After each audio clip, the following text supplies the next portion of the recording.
My name is Clara Thompson, and I am 34 years old, living in the quiet town of Haverhill, Massachusetts.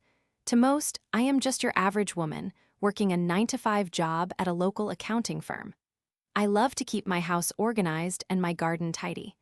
There is something therapeutic about tending to my flowers and watching them bloom. I have developed friendships with my neighbors, most of whom understand that my yard is my sanctuary, a place where I can find peace and tranquility after a long day at work. However, lately, my life has become anything but peaceful. A few months ago, a new family moved in next door.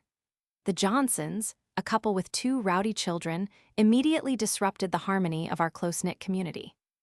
While I adored mine, I soon realized that the Johnsons had a complete disregard for the personal space of those around them.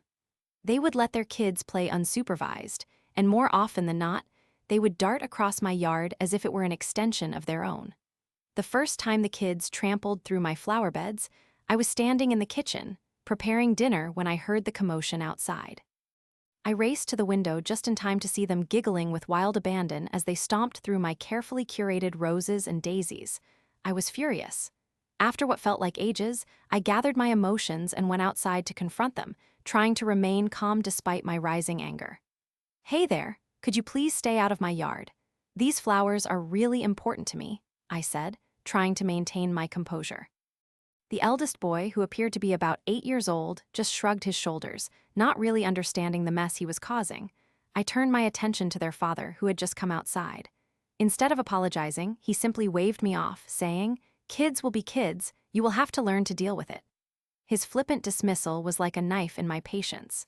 I could feel my blood boiling, but I knew that battling directly would only escalate the situation.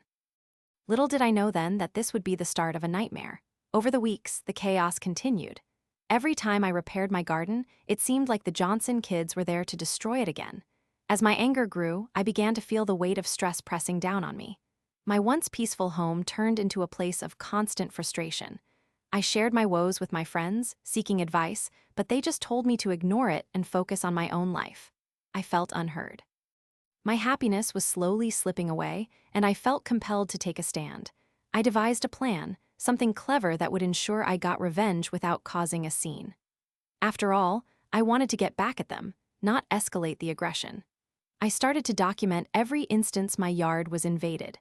I took pictures of the children trampling through my flower beds, and I collected videos of the noise coming from their property. I knew that if I could present my evidence to the community association, it might force the Johnson family to respect my property. One evening, I gathered my evidence and mustered the courage to attend the next community meeting. I felt empowered as I approached the front of the room, ready to present my case. However, just as I began to speak, I realized that Mr. Johnson had arrived too. To my dismay, he became irritated, interrupting me and shouting insults at the top of his lungs. Instead of supporting my case, the neighbors sided with him, claiming I was unreasonable. They described my gardening obsession as overly dramatic, and the harder I fought to explain my side, the more ridiculous I felt. Despite my passionate pleas, the meeting ended in chaos, leaving me humiliated and defeated. I returned home feeling like a complete failure. I slumped down on my couch, overwhelmed by the frustration of it all. I had to make one last effort, one that would be my ultimate plan for revenge against the Johnsons. It needed to be brilliant, sneaky, and something they would never see coming. I spent the next few days plotting the perfect course of action while keeping a record of every misdeed they'd committed against my yard. As luck would have it, the Johnsons planned to host a birthday party for their youngest child. A chance event, I reminded myself, to turn the tables. I decided to devise a prank. I ordered several bags of organic fertilizer that smelled like rotting eggs. On the day of the party, I stealthily spread the fertilizer all over my yard, just enough to waft over to theirs. I could almost visualize the horrified looks on the faces of the Johnsons and their guests as they tried to enjoy the festivities amidst the putrid smell. As the sun began to set and the festivities commenced, I mulled over my plan. I waited for the moment I would hear the uproar I envisioned. Sure enough, within minutes, I overheard a commotion. The laughter and chatter were replaced by shouts of disgust and confusion. I smiled to myself, knowing that my revenge was working. As I peeked through my curtains, I could see Mr. Johnson frantically waving his hands while his children cried, covering their noses. The smell wafted directly into their yard, a testament to my hard work and craftiness. However, that is when a twist of fate turned my triumph into despair. One of their guests, a woman who I had known from town, recognized me through my window and pointed in my direction. In moments, the sea of partygoers shifted their attention towards my house. My heart began to race uncontrollably. I caught sight of Mr. Johnson storming towards my door, and to my surprise, he wasn't the only one. A small mob formed outside my home, demanding to know why I would do such a thing.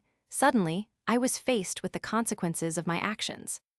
It felt like the entire town had turned against me, and the cheers I imagined soon transformed into a cacophony of shame.